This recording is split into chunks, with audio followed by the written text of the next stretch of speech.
Magandang araw sa ating lahat mga boxing fans saan magpanig ng mundo. Ang labanan o bakbakan na ating tatalakayin ngayon ay ang sa pagitan ni Liam Paro kontra Montana Love.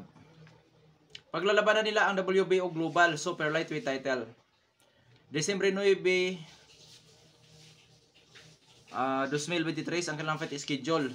Doon naman gaganapin ang bakbakan sa Chase Center, San Francisco. So ibig sabihin dahil doon po sa bansang Amerika gaganapin ang bakbakan, masasaksihan naman natin ang bakbakan na ito dito sa ating bansa sa Pilipinas bukas Pitsa Days, araw ng Linggo. Maghahayag po tayo ng sarili nating fight prediction and analysis, pero bago natin yan simulan, inanyahan ko po kayo na sana suportahan po nyo ang ating munting channel sa pamamagitan po ng pag-subscribe. Maraming salamat po. Montana Love, may presibong kartada po ito. 18 wins with 9 wins coming by way of knockout, may isang talo at may isang tabla din. Sa kanya nag-iisang talo, natatalo lamang ito sa pamamagitan po ng diskwalifikasyon.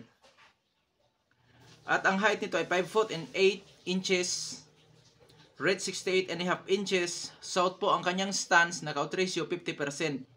Huling lumaban Nobyembre 12, 2022, nakalaban nito ang 5 foot and 10 inches ang height na si Steve Park, na kung saan na-disqualified nga itong si Montana Love matapos niyang i-wrestling si Steve Park, na kung saan nalaglag sa ring itong si Steve Park mga kaibigan. Pero nakatikim sa kanunang pagkakataon or mga ilang bisis na rin. Pero doon sa laban na yon nakatikim ng bagsak si Montana Love sa ikalawang round sa kanilang bakbakan mga kaibigan.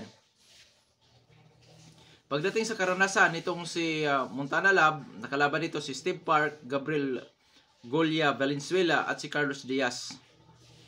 Na kung saan po mga kaibigan, katulad nitong si Gabriel Valenzuela nga sa ngayong kasalukuyan, rank number 15 sa WBC, rank number 9 sa WBO. So hindi rin po basta-basta. Ngayon, pagdating sa skills naman nitong si Montana Love, mga kaibigan, masasabi kong isa itong technical fighter. Defensive style, may counting pressure fighter style, may counter punching ability. Ang kahinaan naman itong si Montana Love, nahihirapan ito sa mga agresibo, mga bulyong panser na katunggali. Lalo na kung mapasandal ito sa lubid, nahihirapan po ito mga kaibigan. Taglay naman nitong si Montana Love, ang hand speed, at madidiin ito kung bumabato na suntok, taglay ang timing, at accuracy. Sa panig naman ni Liam Paro, ang boksingirong ito ay may impresibong kartada po. 23 wins with 14 wins coming by way of knockout, undefeated. Height 5 foot and 8 and a half inches. Reach 71 inches. South po din ang kanyang stance. Knockout ratio 60.87%. Huling lumaban Oktubre 15, 2022. Nakalaban nito si Brock Harbis, na kung saan panalo by knockout itong si Liam Paro doon sa kanilang bakbakan, na kung saan ang itinaga lamang ni Harbis ay first round. Pinaglalabanan nila noon ang WBO Global Super Lightweight title. Pagdating naman sa ranking nitong si Liam Paro mga kaibigan, sa ngayon ay rank number 11 sa WBO dahil naging inactive. Isang taon po na hindi napapalaban itong si Liam Paro, maging itong si Montana Love. Oo, isang taon din na hindi napapalaban. So parehong inactive ang dalawang maglalaban. Pagdating naman sa skills nitong si Liam Paro, mga kaibigan, boxer panser naman siya. Pressure fighter style, defensive style, may counter punching ability, lumalaban din sa 2-2 na bakbakan.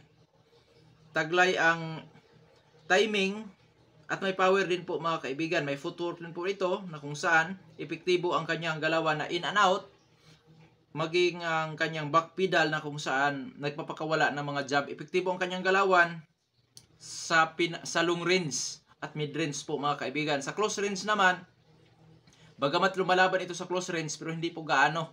Hindi siya gaano lumalaban sa close range. Mas epektibo talaga siya sa aking obserbasyon. Mas epektibo siya sa long range gamit ang kanyang double jab, 1-2 combination, at sa mid range naman yung kanyang hook at upper po mga kaibigan.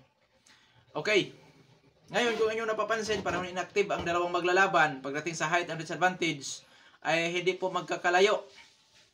Pagdating naman sa kanilang reach, nakakalamang si Liam Paro. Pagdating sa knockout ratio, lamang pa rin si Paro. Parehong south po ang maglalaban. Parehong inactive ang dalawang maglalaban. Pagdating sa experience naman po mga kaibigan, hindi na rin po magkakalayo ang kanilang karanasan.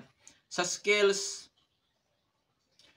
ang ikinalalamang lamang ni Montana Love ay ang hand speed po mga kaibigan.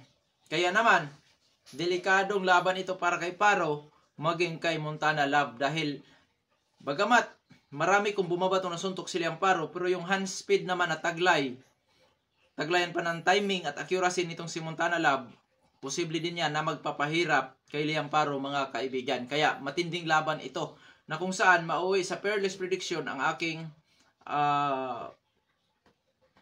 maihahayag. Peerless prediction ko dito sa bakbakan, Liam Paro by unanimous decision or split decision. Sa panig naman ni Montana Love, dahil alam naman natin na taglay nitong hand speed at may skills din po ito, lalo na't ito po ay isang technical fighter. Mga kaibigan, ganon din po, may posibilidad na magawang may panalo ni Montana Love ang bakbakan kontra Paro by unanimous decision or split decision. Halos match lang sila mga kaibigan. Lamang, kapansin-pansin na pag tinamaan sa mukha itong si Montana Love, madaling bumagsak. Yun lang po ang nakita natin sa kanya na medyo na-expose na siya dyan sa ganun mga kaibigan. Pero ganun pa man, malaki pa rin ang chance ni Love na magawa niyang may panalo ang laban. Kaya nga, peerless prediction po ang aking naihahayag sa labanan na ito mga kaibigan. Abangan natin dahil posibleng ang bakbakan na ito ay mauuwi sa chess match. Oo, posible po yan. Na kung saan, pwedeng maging boring at pwede rin na maging maaksyon na labanan ito mga kaibigan. At sana wala na namang lalabas sa ring na i-wrestling dito sa bakbakan mga kaibigan. Dahil itong si Montana Love, yun nga, ni-wrestling niya yung kanyang huling na kalaban na kung saan nga nauwi sa diskwalifikasyon para sa kanya mga kaibigan. Hanggang dito na lamang, ito po Sports PH. Maraming salamat po.